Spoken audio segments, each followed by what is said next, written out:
A gente pode começar? Já são 20h20, né? Pelo menos no meu relógio. Justíssimo. Só para contextualizar, né, pessoal? A gente vai fazer aqui, para quem jogar atrasado, a gente vai fazer aqui uma breve discussão e relembrar vocês em relação a algumas mecânicas e sistemáticas do mundo das trevas relacionadas a combate, relacionadas a roleplay, certo? E também, por final, nós vamos ter aí um tutorial para o World Anvil, que vai ser a plataforma que a gente vai estar usando para hospedar a nossa informação. Então, Igor, se quiser fazer as honras, pode dar início. Pronto, gente. Vamos lá. É, Na sessão passada, vocês tiveram o primeiro contato com o sistema e com a vida da noite. Então, é bom não sei se o João está gravando, João, mas está gravando Já agora tô daria. sim. Oh, pronto, perfeito. Vocês têm que lembrar que vocês são vampiros.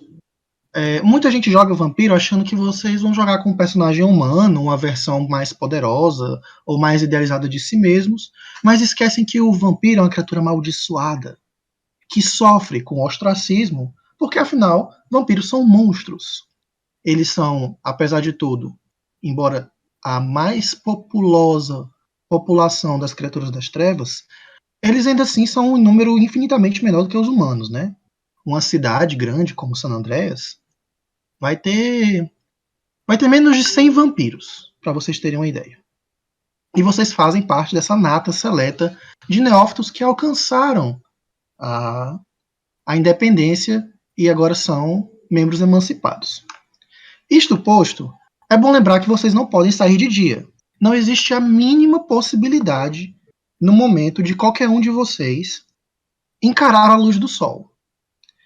E isso não se dá ao ponto de simplesmente, então eu vou fechar todas as cortinas ou vou me trancar no meu porão. Não. Durante o momento em que o sol estiver no céu, no seu hemisfério, você é compelido sobrenaturalmente a dormir. É preciso fazer um teste de força de vontade, que envolve compostura mais resolve, certo? Tem na ficha de vocês. E esses pequenos handouts eu vou oferecer aos narradores, mas eles estão disponíveis no livro para quem quiser anotar e ajudar o narrador. O narrador pede um teste para você ficar acordado. Você já rola o seu resolve, mas com postura. Soma lá os dados. O seu mestre pode lhe dar um modificador penalizando ou bonificando. Mas ao momento em que o sol brota na manhã, vocês são compelidos a dormir. Um sono da morte, praticamente. Onde apenas o perigo iminente da morte pode acordá-los. Não adianta sacudir, não adianta botar celular para despertar, não adianta ligar para o hotel e pedir serviço despertador. Você só acorda quando o sol se pôr na noite seguinte. Beleza, Igor. Então a única forma de eu ficar acordado de dia é se eu ficar trancado numa sala escura. É para isso que serve o mérito Heaven, certo? Ele adiciona pontos de proteção contra o sol. E exige o mérito Safe Place, lugar seguro. Então um é pré-requisito do outro. Mas para cada hora que vocês ficam acordados depois do sol nascente, vocês têm que refazer esse teste e vão gastando willpower. O que é perigoso, porque o willpower, como vocês sabem, ele não se regenera com o sono. Ao contrário das outras criaturas das trevas, os vampiros são os únicos que não recuperam willpower com o sono da morte. Beleza, e o que é que isso é importante pra gente? É meio óbvio, a gente não pode sair de dia, dorme de dia, só sai de noite. Quem for ter emprego vai ter que pegar empregos no turno da noite e ter boas justificativas para isso. Por que, é que você não pode aparecer de manhã e no dia que faltar alguém você precisar cobrir? Não vai dar certo. Alguns de vocês têm ótimas desculpas, elaboraram situações onde é favorável que vocês só deem as caras à noite. A gente tem um bom exemplo, o personagem do Maurício, que é uma socialite, é uma ex-modelo de sucesso que tem uma agência. Ela pode se dar ao luxo e a excentricidade de aparecer apenas nos eventos noturnos, né? Mas e ela vai ter advogados, ela vai ter empregados que farão os serviços diurnos por ela. Outros de vocês vão ter que se preocupar um pouquinho em manter o disfarce. Como assim o disfarce? A máscara, afinal, não é? É algo que vocês têm que manter pelo bem de todos os vampiros. Por quê? Quando você, um único indivíduo, quebra a máscara, você quebra a máscara para todos os vampiros. As pessoas vão começar a se perguntar: poxa, aquele cara começou a fumaçar na praia, ou ele torceu um poste no meio com as mãos nuas e por aí vai. A máscara é algo muito delicado de se manter. E eventualmente vocês vão encontrar situações em que ela vai ter que ser quebrada ou vocês morrem. E aí vai ter aquele velho lance: como é que eu vou limpar a minha bagunça depois? Aí vem a boa notícia. Quem não é da Invictus, cuidado. E quem é da Invictus, sinto muito. O trabalho de vocês é limpar bagunça. E beleza, Igor. Não sair de dia, não quebrar a máscara, Igor, pra ficar. Oi. em relação a esses, entre aspas, pecados vampíricos, né? Eu acho que também uma coisa que foi pouco citada é a aversão ao fogo dos vampiros e também as Banes. Ah, claro, gente. Muito bem lembrado, João. Churrascos à noite, nem pensar. Uma churrasqueira, uma fogueira, um luau com aquele bonfire na praia. Vixe! Tochas, que não são uma coisa muito normal, mas pode ser como decoração. Ou mesmo a chama de um fogão quando você comparece a um jantar informal, onde você finge que vai comer, podem ser motivos de perigo. E a gente vai já falar por que é que isso é importante. A aversão dos vampiros ao fogo é tão grande quanto ao sol. E ambos causam dano agravado no vampiro, né? São queimaduras e ferimentos que demoram a se curar. Beleza, Igor. Você falou de jantar. Você falou que a gente pode. Como é? Que a gente pode ter. Perdão, eu perdi aqui porque eu fui ler o que a Ingrid escreveu aqui. Eu não modifiquei minha ficha, mas com o trabalho que escolhi, eu posso ser uma perita criminal, mas sem a graduação, contratada somente como uma consultora. Pode ser. Talvez faça sentido. A gente pode ver isso direitinho depois. Bom, falando de jantar, falando de sair à noite, existem outras N maneiras de vocês quebrarem a máscara. Uma delas é vocês serem vocês. Vampiros não comem. Eles apenas tomam sangue. Eles tampouco bebem água ou qualquer outra bebida. Além do gosto ser impalatável, é como comer ou beber cinza de cigarro, vocês têm uma reação violenta a qualquer ingestão de alimento ou bebida que não seja sangue e, em certos casos, uma bebida muito específica, quase uma lenda, que é produzida por alguns vampiros aí. Enfim, vocês vão sangrar, vocês vão vomitar, e cada orifício, atentem a isso, cada orifício de vocês vai vazar sangue e dejetos, certo? É uma situação bastante humilhante.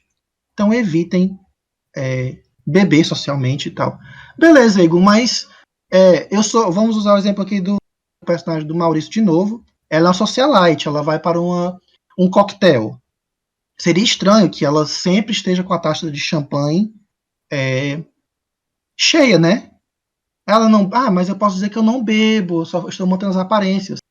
Mas e se te serve uma taça de vinho durante um jantar? Ou você é convidada para um jantar e precisa comer? Existe um truque vampírico que vocês podem aplicar chamado rubor da vida. Ele é automático, basta que vocês gastem um ponto de vitar, e qualquer vampiro pode fazer isso. E durante uma cena, ou no máximo uma hora, fica a descrição do narrador, isso, vocês conseguem todas as funções biológicas de um mortal. Isso é importantíssimo, porque ajuda vocês a se passarem por mortais de novo. Vocês sentem a ânsia de respirar, de piscar, vocês sentem a capacidade de... o coração volta a bater. Rubor da vida, Ingrid. Blush of life. A pele volta a ficar corada, todos os fluidos do corpo são produzidos. Isso vai de fluidos vaginal para uma eventual lubrificação, sêmen, saliva, suor, né, xixi. Se precisar ir no banheiro, vai no banheiro também. E um vampiro passaria no exame médico, no check-up, usando o rubor da vida. Ele dura 1 hora, ou uma cena, fica a descrição do narrador, e custa 1 ponto de vita. E o vampiro pode estender quanto ele quiser, quanto de vida ele possuir. Igor tá dizendo que... Mas isso é ótimo, então eu posso viver de comida normal, não preciso chupar sangue de ninguém. Não. Você pode comer, porque você não vai vomitar. Você pode até sentir o gosto da comida, isso é agradável. Mas quando o rubor da vida passar, você vai ter que vomitar tudo. O vampiro não recolhe nenhuma nutrição de nada a não ser sangue, né? Beleza, Igor. O rubor da vida parece muito útil. É ótimo, porque vocês podem fingir que são humanos, né? Funcionalmente. E isso é muito bom. Quem é da Ordo Draco pode aprender o mistério da ascensão e aumentar o rubor da vida por 24 horas e trocar o ciclo circadiano, poder ficar acordado de dia e tal. A Ordo Draco ensina a pular e dar um engano aí na maldição, né? Então fica atento aí, Ingrid, né, que você que é da Ordo Draco, e quem mais foi da Ordo Draco, vocês podem aprender aí o mistério da ascensão. Aí, Coils of the Dragon, Espirais do Dragão, exatamente. E, ok, Igor, a gente pode fingir que é humano. Isso parece muito útil. Mas o que mais a gente pode fazer? Outra coisa que vocês têm que atentar, gente, é que vocês têm super sentidos agora. A fera, a criatura que amaldiçoa vocês, ela possui as habilidades animalescas de sentir as suas presas, afinal é um predador. Então, por definição, todos vocês têm a audição e o olfato muito apurado. Então, para cada ponto de potência de sangue lá naquele cantinho, vocês podem ouvir ou cheirar, vocês podem ouvir uma batida de coração a cada 3 metros vezes potência de sangue. Igor tem uma potência de sangue 3. Então, 3 vezes 3, 9. Dentro de uma casa, se alguém estiver se escondendo, eu posso escutar o coração dessa pessoa batendo. Pode. Vampiros enxergam no escuro naturalmente. Eles podem tomar até a penalidade de -2 em completa escuridão. Se não for completa escuridão, não toma nenhuma penalidade, né? Beleza. Antigamente, né, nas primeiras edições, até mesmo na máscara, esses sentidos aguçados e o rubor da vida eram características que você deveria escolher durante a confecção do personagem. Hoje não, hoje elas são universais a todos os vampiros. E vocês podem, por exemplo, adicionar os poderes de sentidos de vocês à disciplina auspício, né? A disciplina auspício, ela multiplica ainda mais essas capacidades aí mortais. Elas imortais, no caso, né? E beleza. Vocês escutam melhor, cheiram melhor, e como todo bom predador, vocês se movem mais rápido.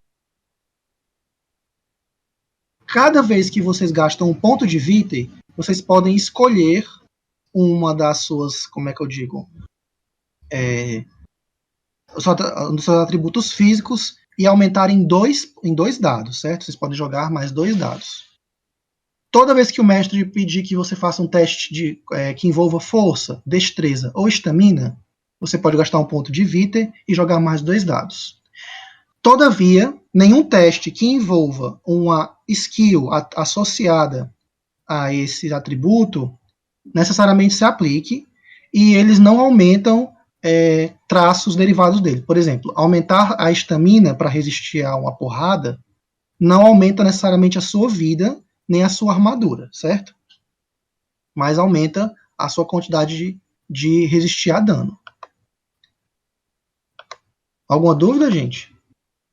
Até o momento não, Igor. Mas e o resto do pessoal? Como é que vocês estão aí? Entendidos? Tranquilo? Disse a Ingrid. Pronto. Beleza, gente. Vocês se curam mais rápido, vocês mais fortes, mais resistentes, cheiram, veem, ouvem melhor. Tudo isso são as bênçãos da noite. Para meio que compensar, talvez enganar vocês do fato de que vocês são criaturas amaldiçoadas. E como vocês caçam melhor e lutam melhor, faz sentido que vocês se curem melhor, não é? Então, para cada ponto de vitae que vocês possuem, vocês podem gastá-los para curar algum ponto de lesão, alguma doença, e durante o próprio sono, vocês já se curam automaticamente desses danos se eles forem muito leves. É importante lembrar o seguinte: Qualquer modificação corporal em um vampiro, ela só se dá durante o período entre um sono e outro. Se vocês caírem no sono depois de ter pintado o cabelo, por mais que pintar o cabelo seja uma coisa estética, a tinta cai no dia seguinte. Você acorda, se você foi pintar o cabelo de louro, você acorda no outro dia morena, como você sempre foi. Isso porque a parte da maldição trava você no tempo, no momento do abraço. Poxa, Igor, mas eu quero botar silicone, eu não quero que meu corpo jogue ele para fora. Eu quero fazer a barba, mas eu não quero que ela cresça no outro dia. Existem maneiras durante o sono que envolvem o gasto de willpower, né, força de vontade, para manter modificações corporais. Inclusive até mesmo para manter cicatrizes de ferimentos, como algum tipo de lembrança ou punição dentro de alguma filosofia pessoal, enfim.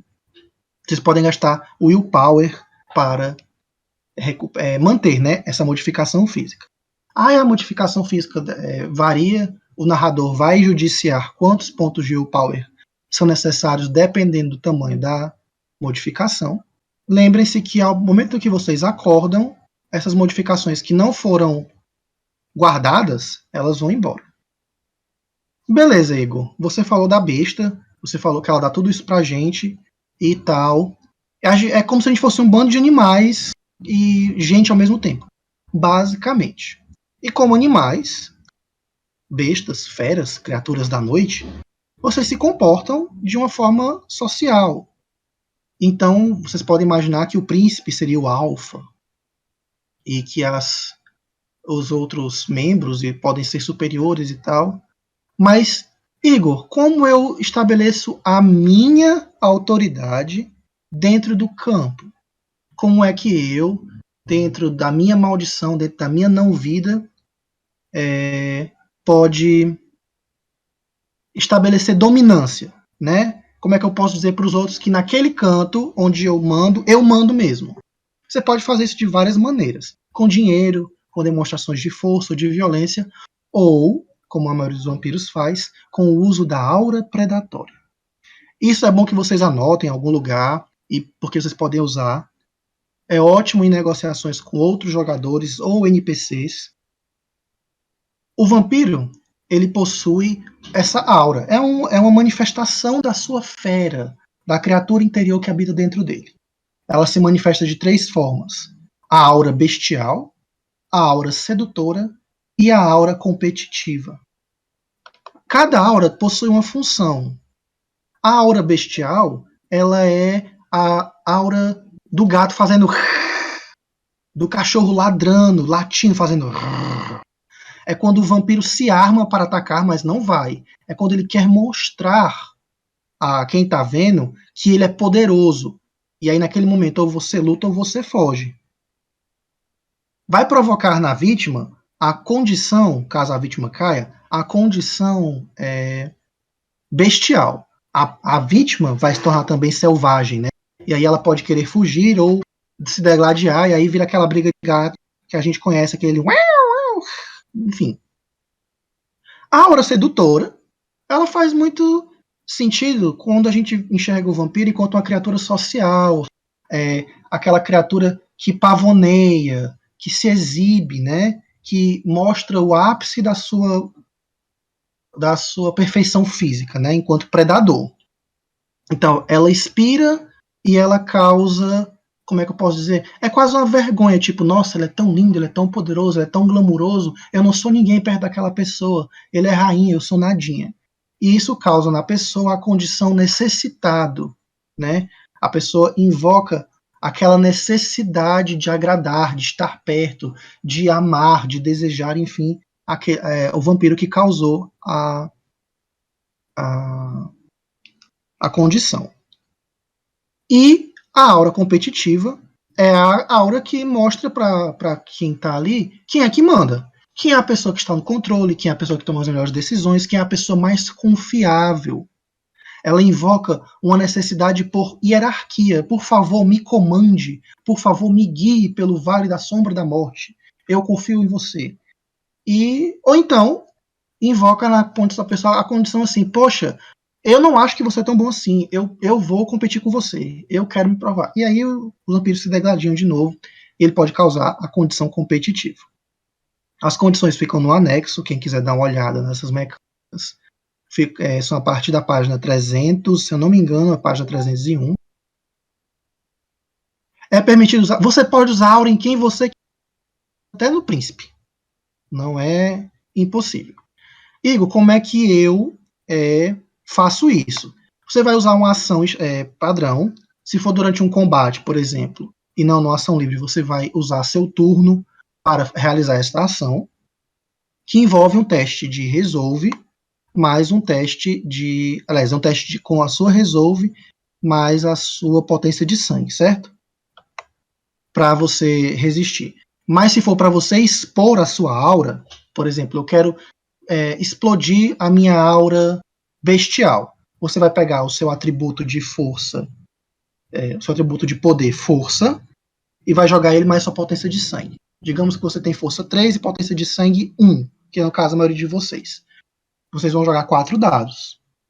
O coleguinha de vocês, que foi pego nessa brincadeira, vai jogar os mesmos 4 dados para resistir. Neste caso, quem tiver a maior parada de dados, o maior número de sucessos, vai coagir a pessoa a fazer a condição a qual foi implicada. Por exemplo, o atacante ele impõe a condição no atacado. Se o atacado ganhar, o vampiro recebe a condição de volta, né? É tipo, o Pinch foi lá tipo pro Rottweiler, só que o Rottweiler deu uma baforada e o Pinch aqui ficou assustado. Mortais podem resistir à fera, mas eles não podem devolver a condição. Então eles podem só passar assim de boa. Eles podem não recebem a condição, mas também não podem devolver. O sistema explica que quando se trata de lobisomens, acontece a mesma coisa. O lobisomem pode devolver a condição e é quase automático que lobisomem e vampiros, quando estando juntos e cientes um dos outros, eles se estranhem para valer. Que a gente vai falar daqui a pouco de uma coisa chamada frenesi, também importante durante o combate e durante as interações que vocês vão ter. Ah, Igor, então é daí que saiu a famigerada batalha de vampiros contra lobisomens, né? Isso. Como os lobisomens são de fato feras do ponto de vista espiritual e os vampiros são feras do ponto de vista da maldição, eles são criaturas que naturalmente competem entre si e se ogerizam. E Anjos da Noite, como o Caio pontuou aqui, foi uma tentativa de adaptar o antigo mundo das trevas, né, Vampiro a Máscara e Lobisomem para um mundo cinematográfico. Não rendeu uns filmes aí, mas honestamente não retratou tão bem. As atuais produções sobre vampiros que tem na mídia são bem mais arquetipadas quanto ao mundo das trevas do que Anjo da Noite tentou ser, né? Mas eu gosto, honestamente, gosto do primeiro filme. Gosto daquele negócio lá. Da mina atirando no povo. Mas, enfim. Voltando. Outras criaturas das trevas, magos, changelings, geists, múmias, prometeus e por aí vai, podem, à descrição do narrador, possuir alguma aura predatória. Igor, por que é isso importante falar? O mundo das trevas é integrado. Quem joga mago comigo sabe que os magos podem enxergar a natureza sobrenatural de outros seres. Mas o pessoal da White Wolf, da Onyx Path, não tem interesse em setar regras que exemplificam e norteiam cada tipo de possível encontro e crossover. Fica sempre à descrição do narrador como essas criaturas se comportam, né? Como é que um vampiro sente o glamour de um changeling, como é que um vampiro se comporta perto da nimbo de um mago, não é? E por aí vai. Igor, eu acho que me Oi. permite comentar, né? Que em relação ao fato histórico aí para os sistemas da White Wolf, né? Em comparação com o antigo mundo das trevas, esse novo mundo das trevas tem muito mais possibilidade de crossover, né? O lobisomem, por exemplo, Sim. não dá insta-kill no vampiro agora, né? A gente dava. Não, exatamente.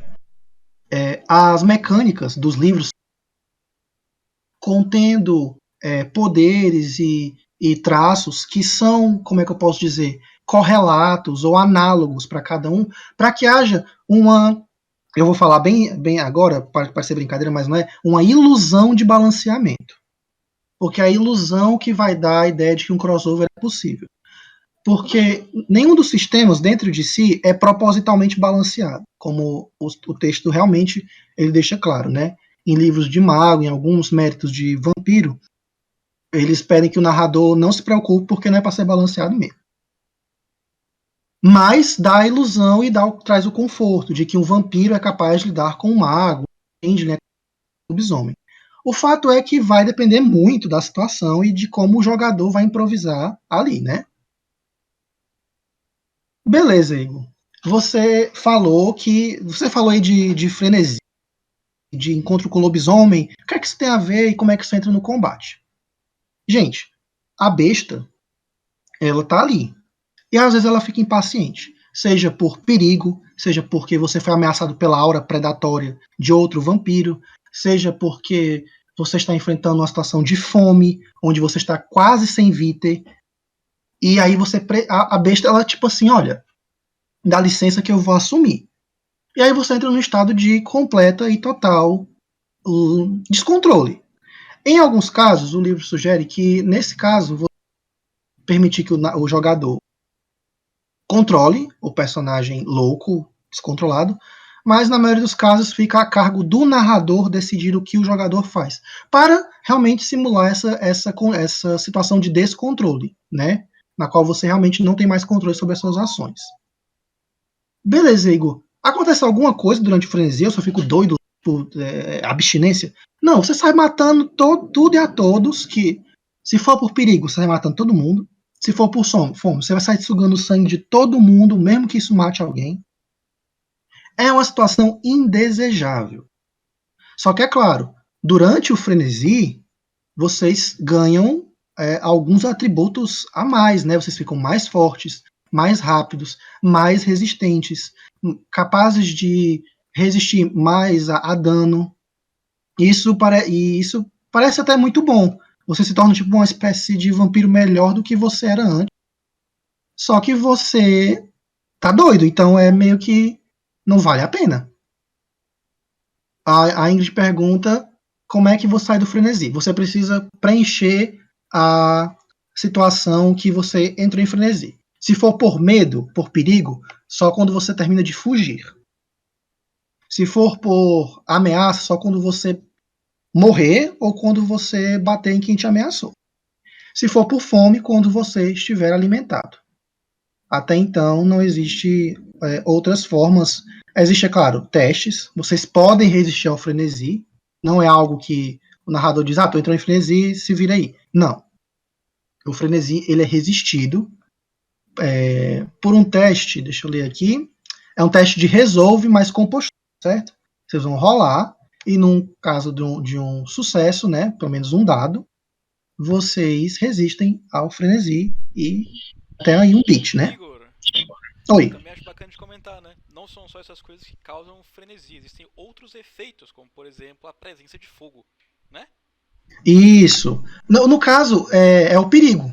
É a frenesi por perigo. A presença do sol e do fogo, ou de um lobisomem, ou de alguém, ou de pessoas que estão armadas lhe caçando, pode fazer você entrar em frenesi. Exatamente, pô. Então cuidado aí se estiver ficando de manhã e vocês não tiverem onde sair. É melhor você se enterrar no chão, se prender numa casa, do que você sair matando o pessoal. Cuidado. Pronto. Aqui no livro fala assim: quem dirige? Vocês estão completamente conscientes durante o frenesi, mas vocês não estão no controle.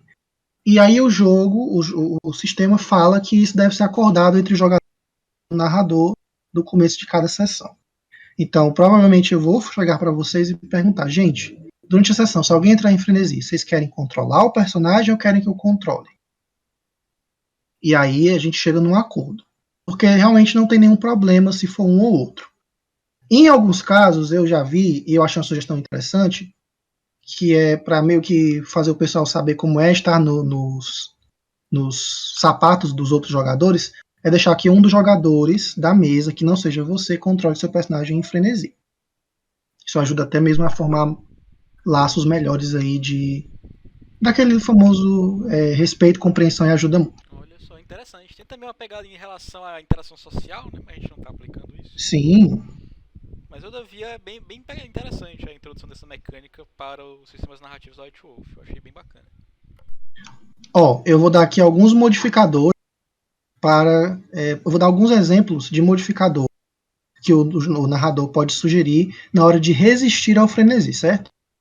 Por exemplo, se alguém que você ama morre, pode ser de -4 a -2 dados. Se você estiver destruindo alguma coisa de propriedade de alguém, você ganha mais um dado. Se você aceitar a provocação de alguém, você ganha mais um dado para resistir. Se você estiver com fome, que é quando você tem -4 de vitae ou menos, você tem -2. Se você estiver no Elísio, querendo não passar vergonha, você ganha mais 2 dados para resistir ao frenesi, né? Se você for humilhado, a sua besta competitiva vai se sentir ostracizada. Você vai ter -2.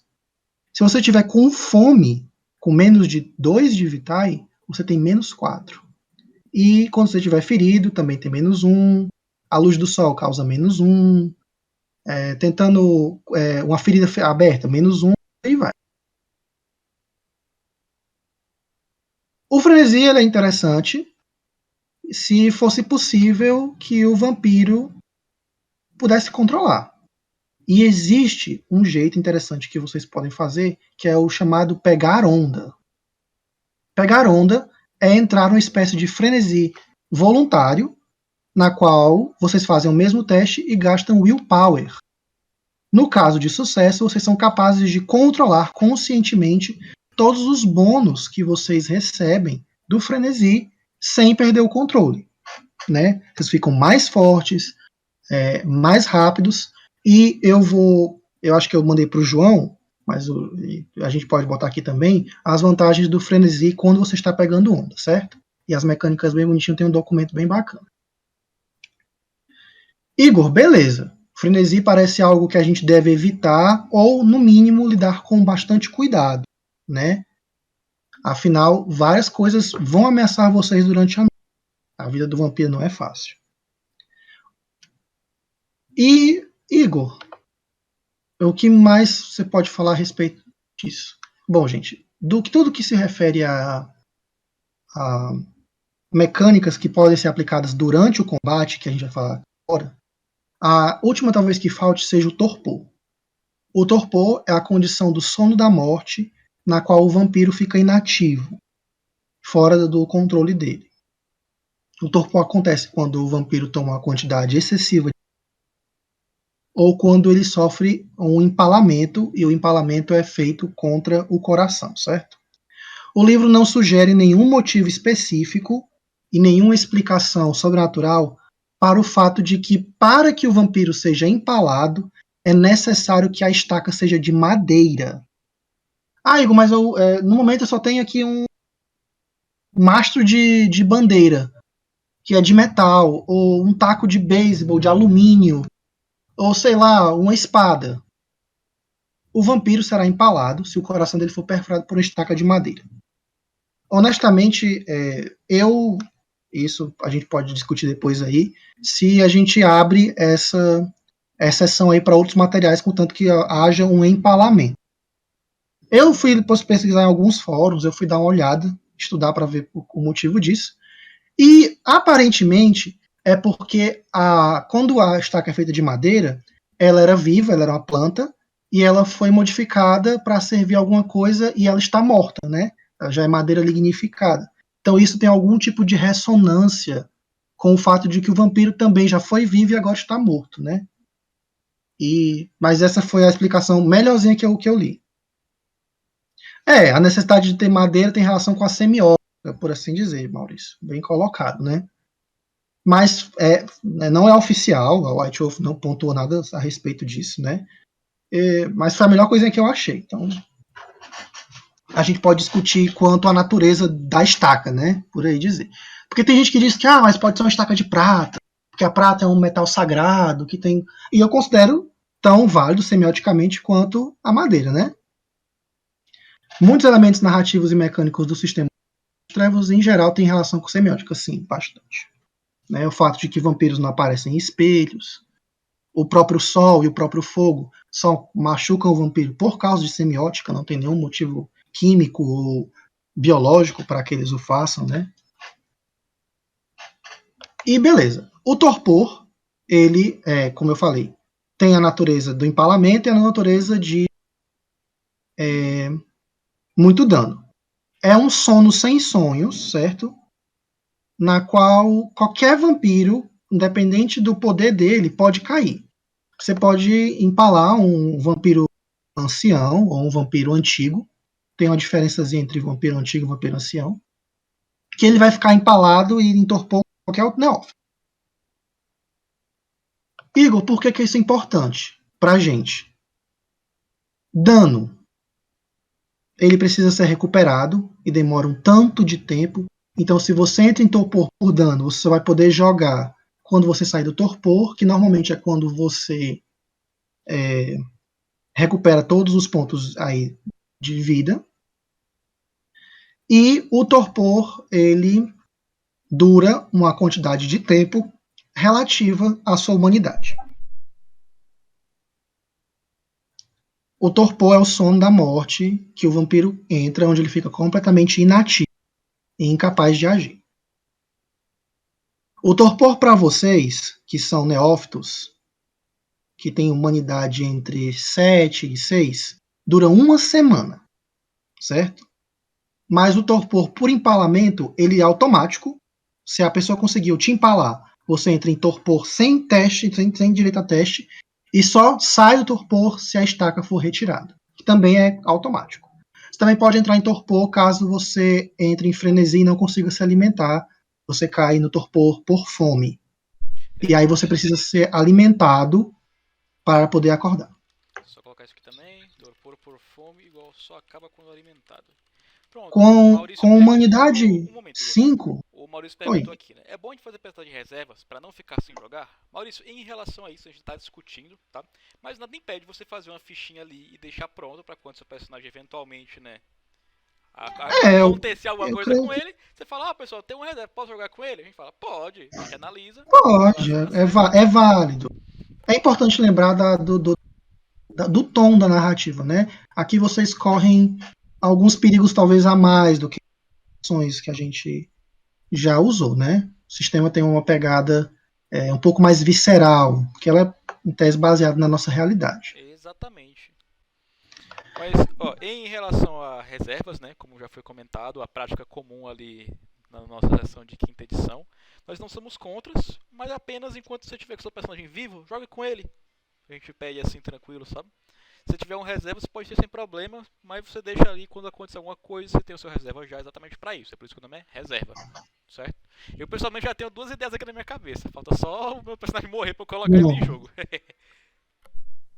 Beleza, gente. Eu acho que quanto a o torpor, ele vai aumentar a duração. Quanto mais baixo for a sua humanidade. Então, por exemplo, com humanidade 5, você já vai entrar em torpor por um mês. E com humanidade 4, você fica em torpor por um ano. Igor, torpor não parece legal, parece um jeito de perder meu personagem. Em narrativas muito longas, muito elaboradas, onde existem time-lapses, o torpor ele pode ser uma ótima utilidade para você se manter um vampiro vivo. A cada 50 anos, isso é importante, lembrem-se disso para futuras mesas, ou para dentro da história, caso se aplique em algum momento, a cada 50 anos vocês ganham de graça um ponto de potência de sangue. Só que a potência de sangue, quando ela aumenta, ela dá a vocês mais poder. Mas também dá mais sangue, aliás, mais sede. Vocês são todos neófitos, com potência de sangue 1, certo? E vocês podem se alimentar do sangue de animais. Vocês podem ser o que a gente chama de vampiro vegano, que é aquele que não toma sangue de gente. E nem aquele que precisa matar para tomar sangue de outros animais. Com o avanço da potência de sangue, vocês vão precisar tomar sangue de mortais. Para alguns vampiros, isso é impensável. Então, eles entram em torpor voluntário, isso é possível, Vocês podem desejar entrar em torpor e dormir um período de tempo, e isso baixa a potência de sangue de vocês. É o que a maioria dos vampiros anciões fazem para não terem que tomar sangue. Porque com a potência de sangue muito alta, apenas o sangue de outros vampiros ou o sangue de outras criaturas das trevas é capaz de nutrir vocês. Então, quando vocês ficarem muito poderosos na narrativa e ela tiver essa possibilidade de cortes no tempo, a cada 25 anos de torpor, vocês podem baixar um ponto de potência de sangue. Né? Igor, isso é interessante. Eu posso tomar sangue de um mago? Tem um mérito para isso, certo? Porque até então, não. Vocês não podem tomar sangue de nada que não seja outro vampiro ou um mortal. É preciso ter uma afinidade com o Vita dessas coisas. E antigamente, né, aplicavam-se algumas condições. Hoje em dia, não. As plenas recuperam aí os pontos de Vita que vocês perderam. Antigamente, se eu não me engano, se tomar sangue de lobisomem, você doidão. Se você tomasse sangue de Changeling, você ficava bêbado. E se você tomasse sangue de mago, você virava um tremere ou morria queimado. As duas não são boas. Então, né, vamos tentar ir tomar sangue de gente só. Igor, eu posso tomar sangue de doação? Posso roubar um banco de sangue e ficar tomando sangue das bolsinhas de doação? Primeiro que isso vai causar aí uns testes de humanidade, né? Porque você está roubando sangue de gente que precisa.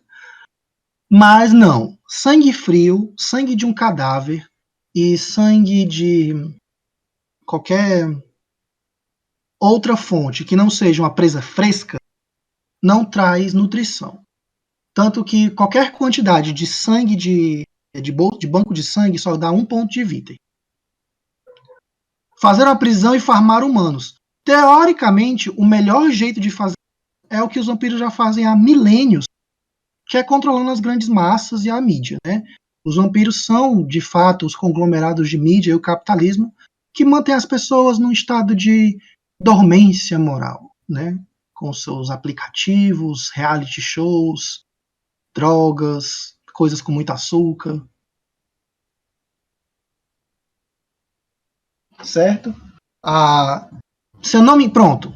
Para que vocês tenham um único ponto de vida tomando sangue de banco de sangue, vocês precisam beber equivalente a 2 bolsas. Certo? É muito sangue. São quase 1 litro de sangue por ponto de vida. E pelos magos, viu? Os dois não se prestam, não. Também é importante informar, o termo que a gente utiliza para se referir a essas coisas que não são frescas é sangue frio, correto, Igor? Sangue frio. Sangue de cadáver. Sangue de gente doente. Também não traz nutrição, mas dá uma espécie. Certo? Então, como a narrativa ela se passa no começo dos anos 2000, e vocês sabem que Vampiro à Máscara tange os anos 80 e 90, vocês têm a grande epidemia de AIDS, né, dos anos 80 e 90. Então, é uma preocupação que tomar sangue de pessoas que têm algum tipo de doença no sangue, como HIV, hepatite, mesmo uma gripe virótica, gripe virótica não é redundante, como a gripe, vocês podem ganhar algumas condições. O sangue de pessoas com câncer não é o melhor sangue para vocês se nutrirem, certo? Então a vida já não é difícil. Você não pode só achar uma pessoa na rua. Tem que ver saber do histórico, que às vezes nem adianta muito. Né? Nessa época ainda não tem o teste automático aí de HIV. Vocês também não vão sair com um testezinho furando o dedo do povo. Vampiro Fitness suga gente anêmica. Pessoas anêmicas não fornecem nutrição suficiente. Elas fornecem 1 de vida por ponto de sangue. E é claro, vocês podem. Existem jeitos estranhos. Alguns seres humanos, por algum motivo, têm o sangue mais nutritivo e dão o dobro de Vitae. Enquanto outros têm um sangue ralo, que dá a metade do Vitae. Então o narrador também pode brincar um pouco e extrapolar essas condições na hora da alimentação. Igor, por que Vitae é importante? Vitae ativa as disciplinas, Vitae ativa da vida e Vitae Lembrem-se, sempre para acordar, vocês precisam gastar um ponto de vida. A vita é vida, ela não é sangue. Um vampiro não sangra vita a menos que ele deseje, certo? Quando vocês são cortados, perfurados, queimados, não sai sangue, nem talvez vita, certo? Mas o vampiro pode fazer um corte na própria pele e controlar o fluxo de vita até aquela região. O único lugar realmente vulnerável para um vampiro é o pescoço, onde ele pode ser separado do corpo da cabeça, e é óbvio o coração. O sangue do coração, o víter do coração, a víter do coração, ela é extremamente poderosa, que é o alvo aí da Diablerie, né? Da Amaranta, a maldição da Diablerie. Beleza, Igor. Sabendo de que eu sou mais rápido, mais forte, mais resistente, que eu posso fingir que eu sou humano, que eu tenho que tomar cuidado porque senão eu posso entrar num sono da morte, da qual eu não posso acordar sozinho, e que eu posso ficar doidão, vamos ao combate. Vai ser mais simples, né? O combate no mundo das trevas tem ele é muito útil e vai ajudar vocês. Mas eu vou falar aqui só algumas colocações importantes Igor, para vocês. Oi. antes de você comentar, Maurício perguntou aqui. Então o vampiro pode liberar o próprio Vitae para induzir outro vampiro a entrar em frenesi? Ou, meu filho, às vezes nem precisa. Os gangréis fazem isso a disciplina animalismo. Você pode e você pode fazer isso com a sua aura predatória também. Você pode induzir um vampiro ao frenesi, basicamente de qualquer forma que você ache que naquela hora se adequa à situação. Normalmente o vampiro libera o próprio Vitae para nutrir um humano, normalmente o carniçal, né, o Ghoul dele, que é um humano que toma sangue vampírico, toma Vitae, para ganhar um pouco de imortalidade, um pouco de força, um pouco disso, e em troca ele serve o vampiro.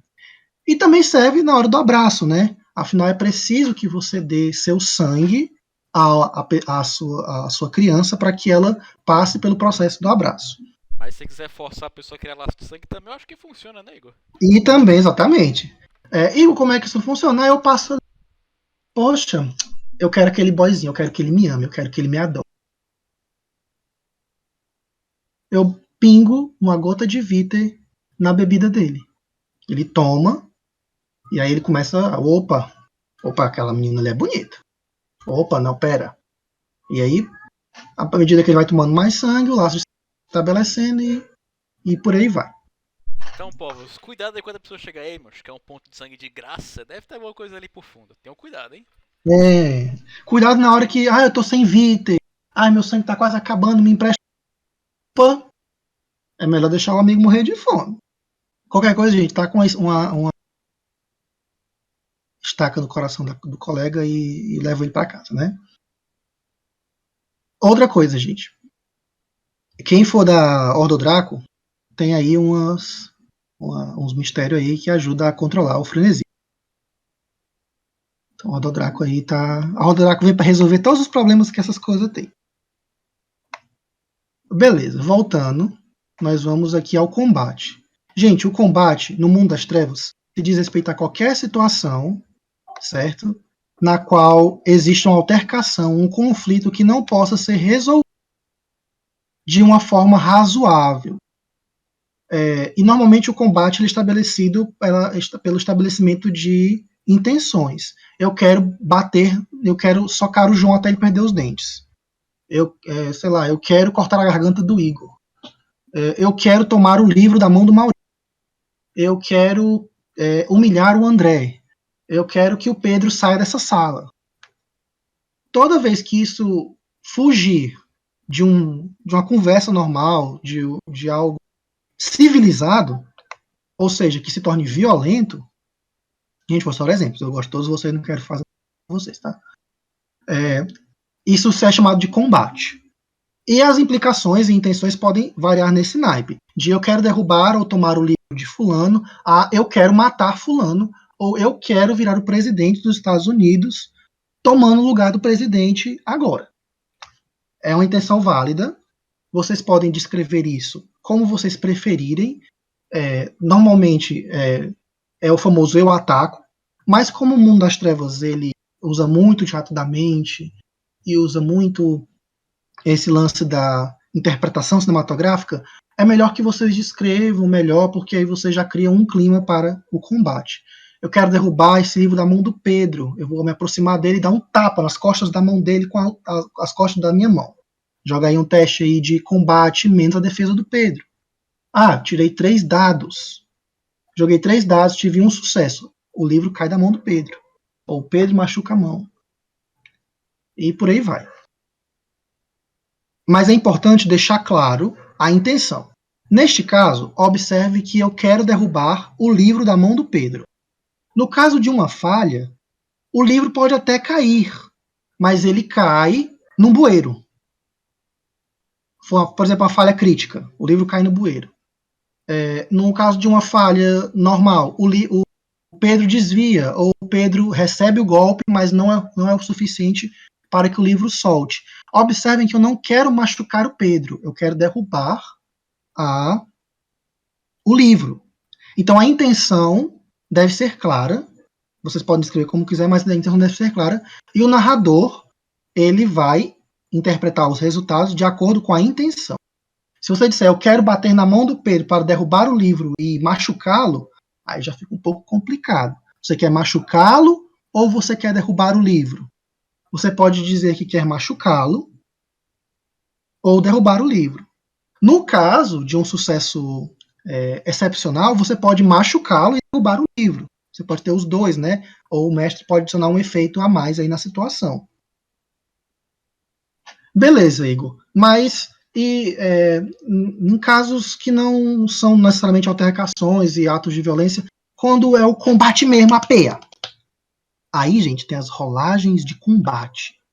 As rolagens de combate tem a regra opcional de você pode se render, aí você sai do combate, você não joga mais naquele turno, mas também a pessoa pode ignorar você, e para entrar no combate de volta, power. Não recomendo, porque normalmente tem alguns inimigos que não vão se importar de você se render. Então, só se renda em casos onde você sabe que aquilo vai adiantar para alguma coisa.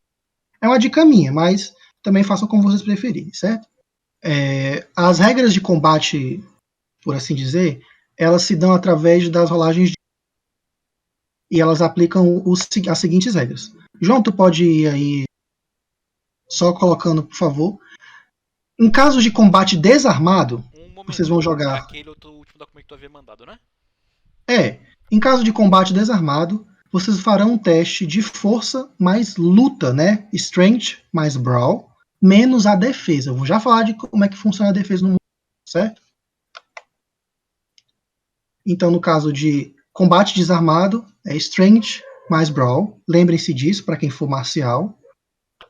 No caso de combate melee, ou seja, usando uma arma, usando uma faca, um bastão, usando um cacetete, um porrete, ou qualquer arma que não seja de fogo, vocês vão fazer o mesmo teste de força mais weaponry, né? Força mais armamento, menos a defesa do oponente. No caso de armas de fogo, vocês vão fazer um teste de Dexterity mais Firearms. Não se aplica a defesa.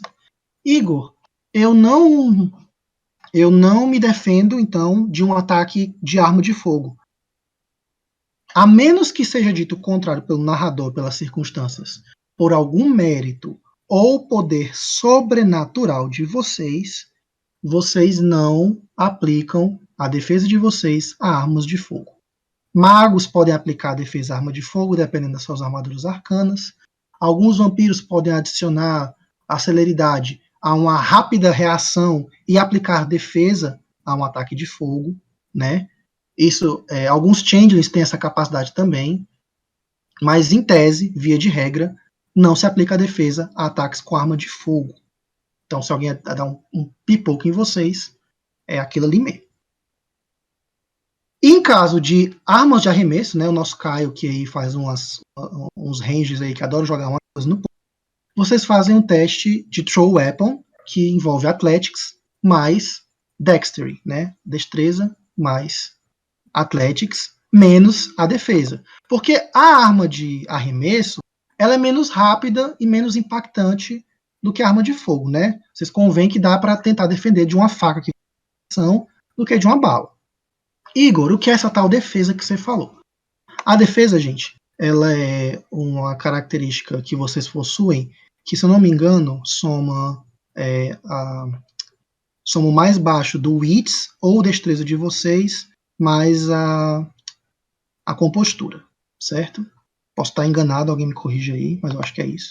E a defesa, ela é aplicada toda vez que você quiser. Mas atléticos, a lança ela vai ter a propriedade throwing. Então, se a arma tiver a propriedade de throwing, você pode arremessá-la como se fosse uma arma de arremesso. Aí você aplica o destreza mais atléticos. Exato. Oh, João, muito obrigado. Nesse caso, no caso da arma improvisada, você tem algumas desvantagens, né? Mas vamos falar aqui da defesa. A defesa, gente, ela é aplicada toda vez que você sofrer um ataque. E isso significa que o seu número de dados de defesa é retirado do ataque do seu colega, da pessoa que está atacando. Igor, o meu atacante ele tem 5 dados, mas é 4. Ele só joga um dado, porque você subtraiu 4 dados. Todavia, se um segundo atacante for te atacar, a sua defesa, naquele turno, ela é reduzida em 1. Então você vai retirar daqueles 5 ataques, por exemplo, 3 dados. Isso até que eventualmente sua defesa acabe. No seu próximo turno, a sua defesa volta, você pode novamente. Mas, poxa, Igor, no mesmo turno, na mesma rodada, eu fui cercado por 4 caras, eu só tenho defesa 4. 2 vêm na base do murro e um tá vindo com espada. Você pode escolher tomar o dano sem aplicar a defesa dos mais fracos, por exemplo, para poder aplicar a sua defesa full no cara que você acha que vai te dar mais dano. Isso é justo, isso é aplicável dentro daquela rodada até o seu próximo turno, né? Correto, gente? Alguma dúvida? A aplicação da defesa na defesa contra um ataque? Até o momento tudo tranquilo, Igor. Alguns méritos marciais aumentam a defesa, alguns méritos marciais ignoram a defesa, né? Por aí vale a pena olhar. Tem a lista de méritos de combate ali no livro de regra geral. E beleza, Igor. Eu só posso me defender durante a minha ação quando eu estou sendo atacado? Não. Você pode dar dodge. Nosso famoso dodge volta aí. O dodge, ou desviar, ou acontece quando você decide permitir que o seu atacante ataque com todos os dados dele. Você não subtrai a sua defesa do seu atacante. Todavia, você joga um teste de defesa com o dobro dela para desviar. Então as chances aí ficam meio que equilibradas. Full, né? Todas as chances do cara te acertar, ou você pode escapar ileso sem tomar nada. Igor, uma dúvida. Oi. A esquiva, ela é uma ação normal ou é uma ação reflexiva que você pode usar? Ela é uma normal action. Alguns méritos ou disciplina, certo? Então você tem que usar ela no Todavia, seu turno, correto? Não pode usar fora, igual que seria em D&D. não pode. Certo. O que vai acontecer? Um momento. Você vai rolar sua defesa. Oi, perdão. Comentou aqui. Não entendi a intenção do dodge. Tu abre mão da defesa do ataque? Pronto. Ó. Você não vai subtrair do seu colega os dados de dodge, certo? De defesa. Se ele tem 5, ele vai usar os 5 dados. Só que o que acontece? Você vai jogar o seu dodge como a defesa como um dice pool. Certo? Então, digamos que a sua defesa é 4. Você dobrou, você vai jogar 8 dados. Cada sucesso que você tiver vai subtrair um sucesso do seu atacante. Então ele tem 5 dados, eu tenho 8. As chances parecem estar pro meu lado. Ele tirou 3 sucessos.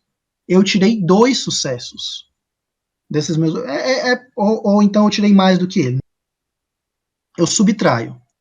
Quando eu subtraio sucessos, eu ignoro, posso ignorar se eu subtrair até 0. o cara não me acerta, ou eu diminuo o dano efetivo, porque muitas armas e ataques, o dano efetivo é junto com o número de sucessos, certo? O dodge, ele serve para você ter uma chance maior de não tomar nada. Todavia, se não der certo, você deu a chance do seu colega de acertar com tudo. Alguma dúvida? Combate desarmado, gente. Olha que legal. Aqui nós vamos a uns pequenos manobras que são muito similares a coisas que a gente viu antes. Uma delas é morder, certo? Um dos ataques desarmados que você pode ter como ação durante seu turno é morder o coleguinha. Normalmente, a mordida ela dá dano bashing, né? Dano contusivo. A mordida do vampiro, por causa das presas, dá dano letal. Não tem nenhum bônus, certo? Não tem modificação, é apenas dano letal. O dano de bite é um ataque de luta mais força, certo? Beleza, Igor, eu posso morder uma pessoa.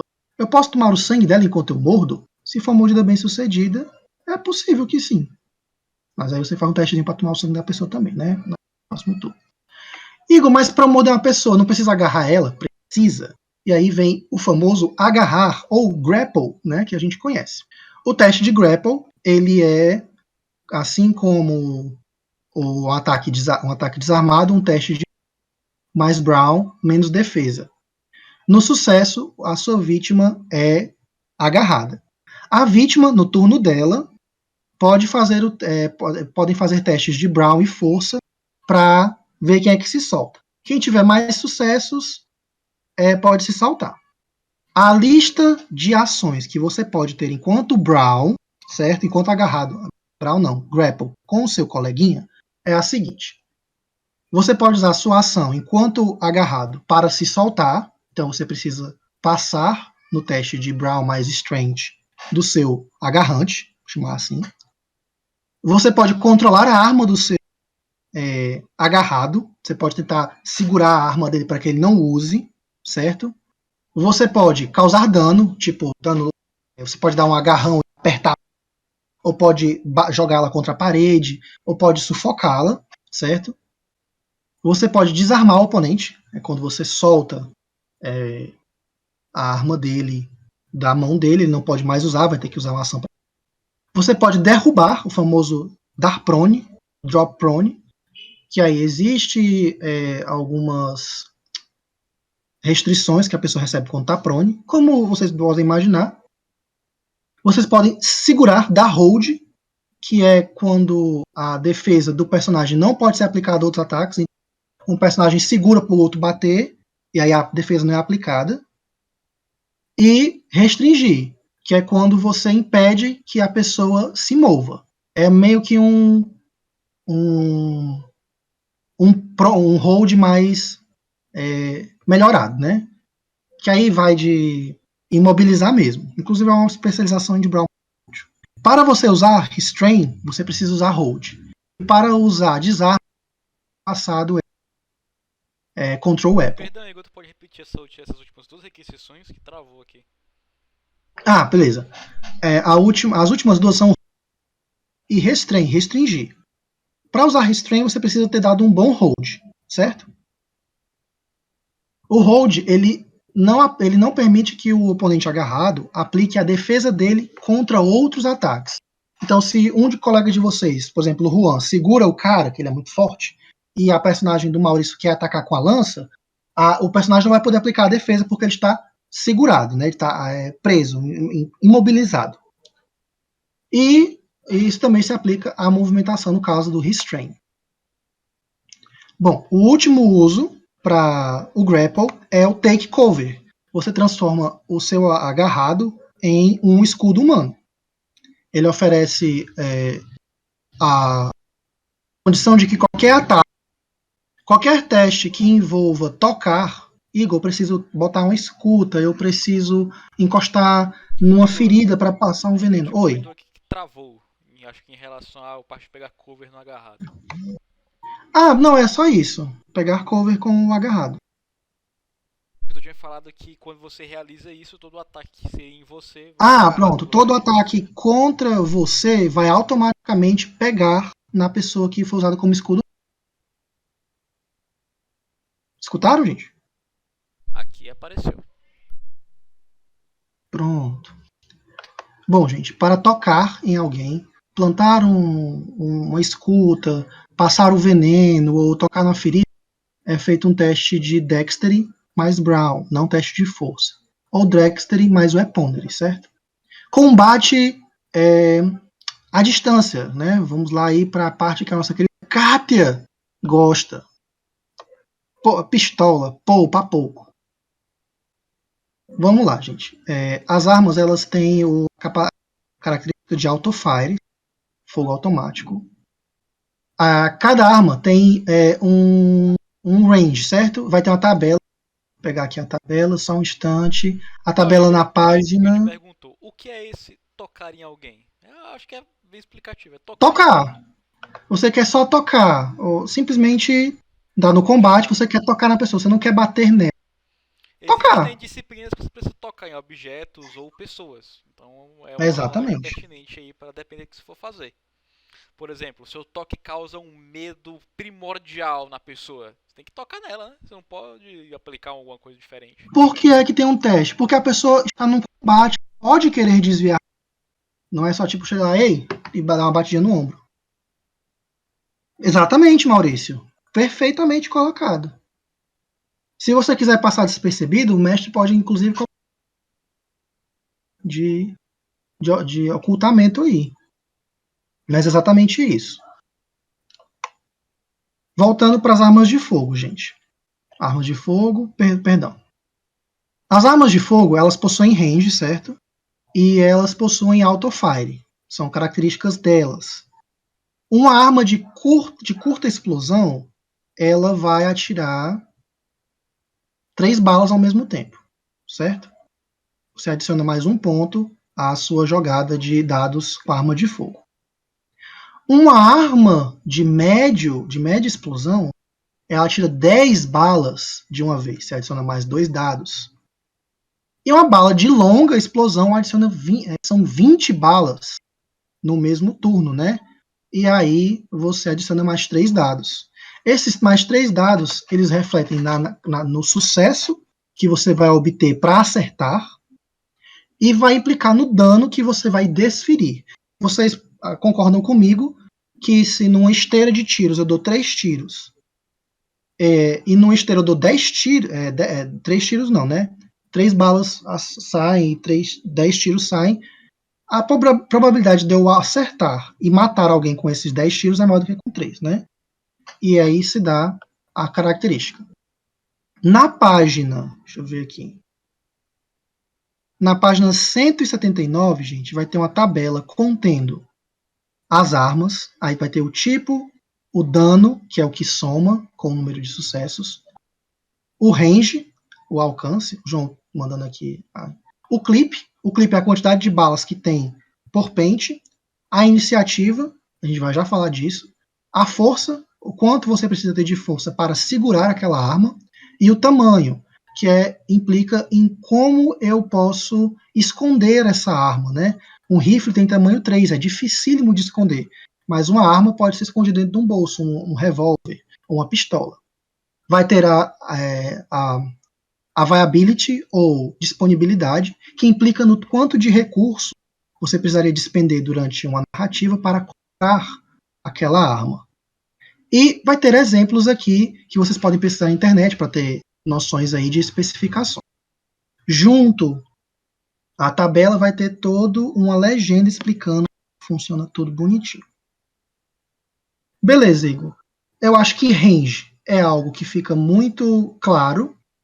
O range é estabelecido na descrição da arma. Toda arma de arremesso é short range, certo? E alguns casos de armas de arremesso você pode mudar alguma coisa, mas normalmente...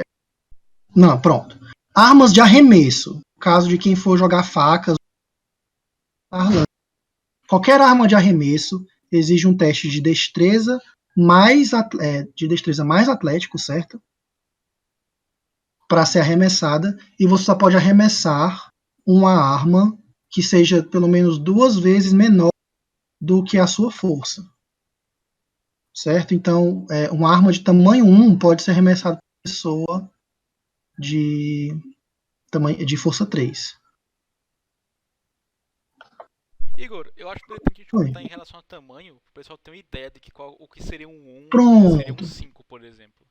Vou estabelecer também, gente, a gente posta aqui no tamanho geral no mundo das trevas, certo? Todos vocês têm tamanho 5, certo? E basicamente é o tamanho de um humanoide. Outras criaturas, por exemplo, o Juan, que é um personagem gigante, ele tem um mérito gigante, ele tem tamanho 6. Então ele tem 2 metros e pouco, 2 e alguns quebrados. E tem os small framed, são pessoas pequenininhas, que tem tem 1,50 ou menos, que elas têm tamanho 4. Tu é small framed, Maurício? A lança tamanho 4, exatamente. Um pouquinho complicado aí, mas voltando. Se você quiser rebolar a lança, você pode. É óbvio que o narrador de debuffs. Alguma dúvida, gente? Até o momento não, Igor. Tudo de boa. Cobertura e esconderijo. Correto? Vamos para essa parte. Vocês podem se esconder de qualquer coisa, gente, para não sofrer tiro. Toda vez que vocês se escondem, vocês aplicam em quem está atirando em vocês uma penalidade. Quando vocês estão bem encobertos, vocês dão -1. Quando vocês estão parcialmente encobertos, vocês dão -2 de penalidade para. Por exemplo, se escondendo de trás de uma cadeira. Você está muito mal encoberto. A cadeira é uma cadeira. Então ela vai dar -1. A pessoa pode talvez acertar a cadeira, mas talvez já acerte. Parcialmente escondido, você está se escondendo atrás de um carro ou atrás de um tronco assim, de uma árvore. E aí está mais ou menos escondido. Você causa -2. E quando está bem escondido, significantemente ou substancialmente escondido, tipo de trás de um carro capotado, atrás de uma parede de tijolos, você dá -3.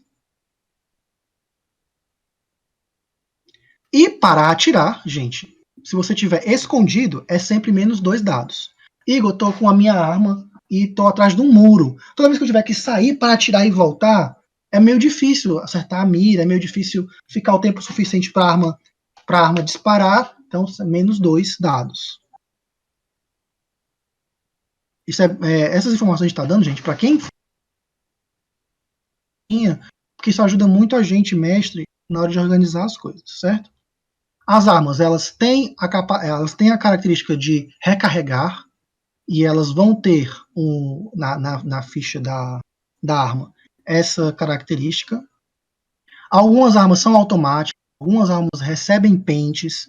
Então, aqui no mundo das trevas, o reload, o recarregar, ele é um pouquinho mais simples. Você precisa fazer uma ação para recarregar, certo? E elas precisam, e isso tira a sua defesa na hora, certo? Enquanto, Igor, eu vou recarregar a minha arma no meu turno.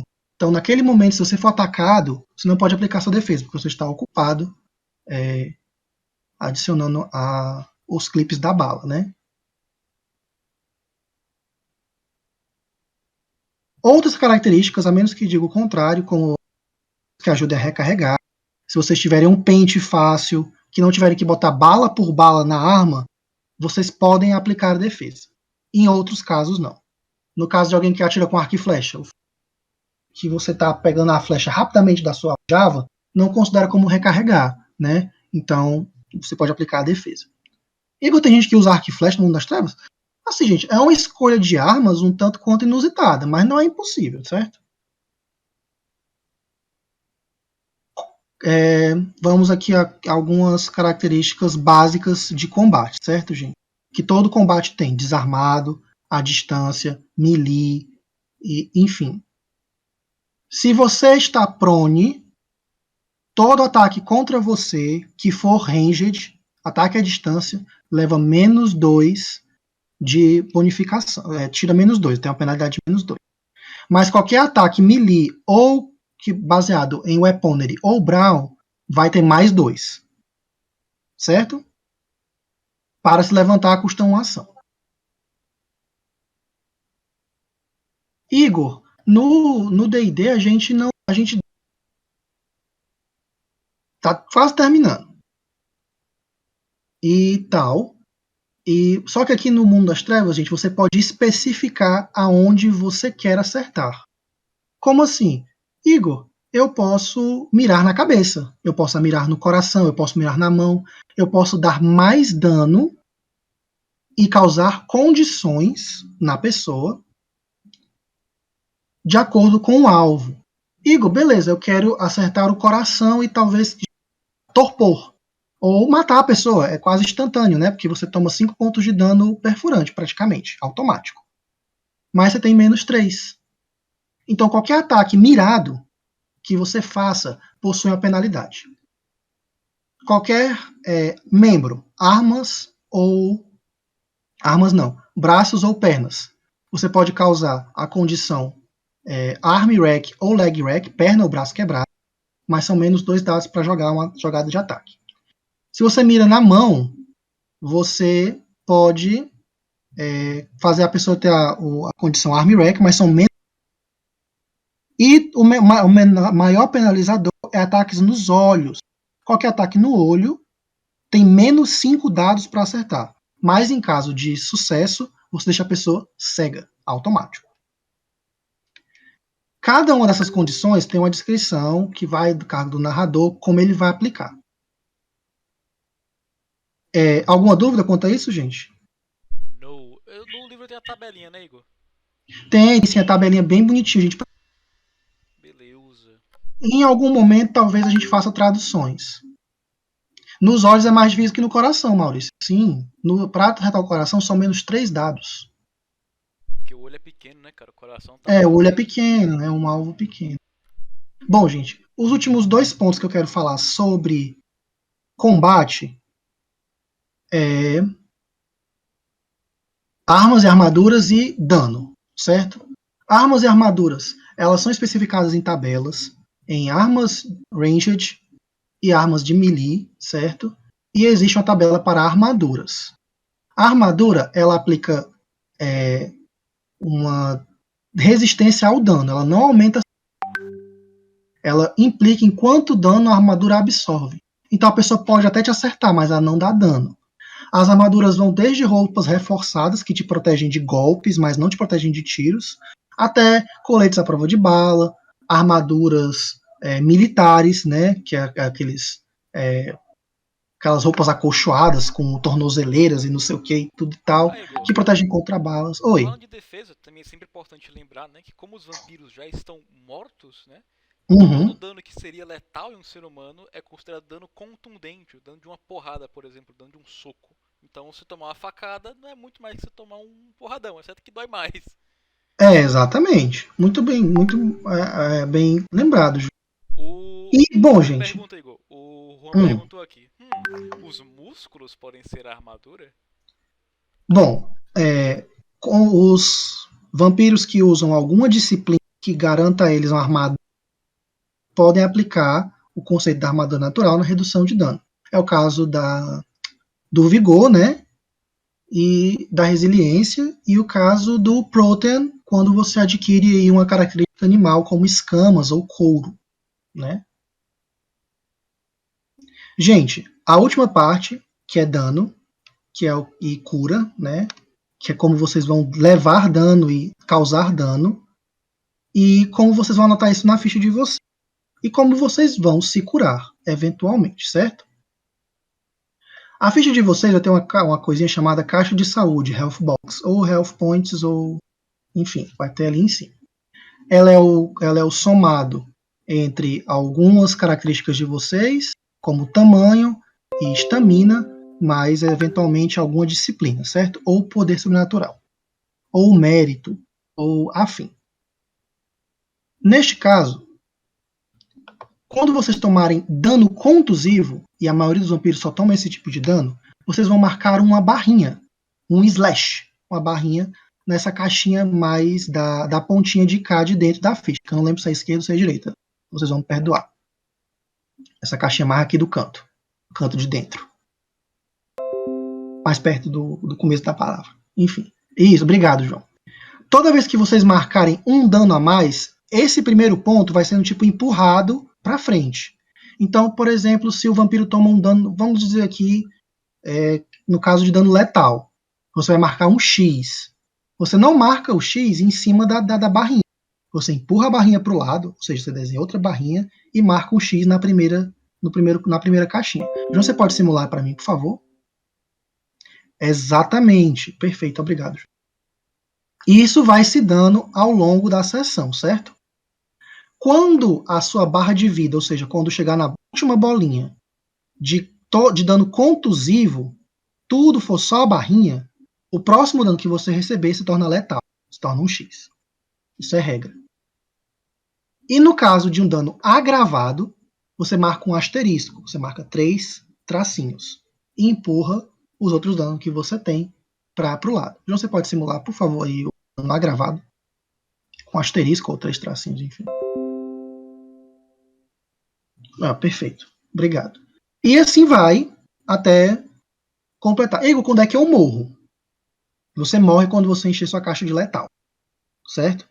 Quando todas as suas caixinhas de saúde tiverem um xizinho, babau, beijos, peguem seu outro personagem. Agravado do mesmo jeito, se for o caso de agravado.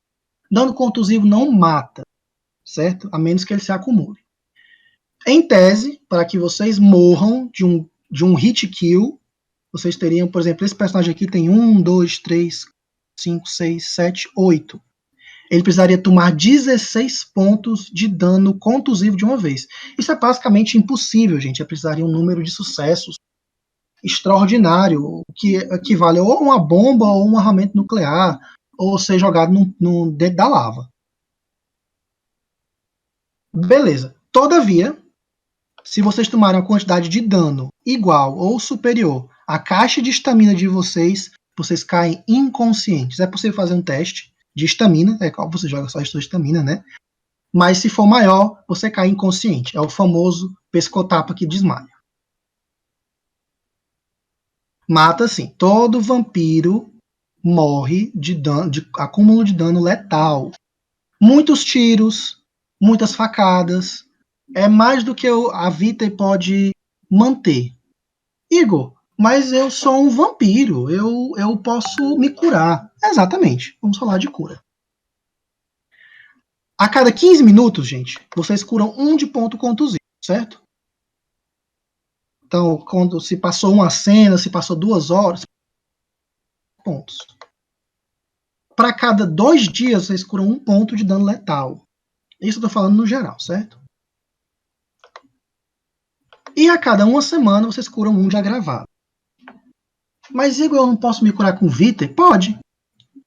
Para cada ponto de Vitae, vocês curam 1 ponto de dano contusivo, 1 ponto de dano letal ou de contusivo. E por aí vai. Só que é aquela coisa, vai ter um momento em que talvez vocês tenham mais dano do que vocês tenham de Vitae para curar. E vocês vão gastando Vitae para se manter vivo, e eventualmente vai vindo o frenesi. Vai vindo o frenesi de fome, vai vindo o frenesi de medo da morte, o sol vai chegando, vai ficando complicado. Então lembre-se de saírem bem alimentados, certo? E pronto, gente. Quanto a dano agravado, normalmente é dado com o braço lacerado, ou por fogo ou por sol, certo? Ingrid, tudo bem, mas depois você fala comigo, tá? Que a gente tem que rever as coisas na sua ficha, tá bom? Fora isso, povos, pra quem for sair mais cedo, tá? Recomendo depois virem no Facebook o final do vídeo, porque eu vou estar explicando como vocês vão usar o World Anvil, tá? Vai ser importante na nossa aventura de hacking. E é aqui, João, com essa explicação pura, né?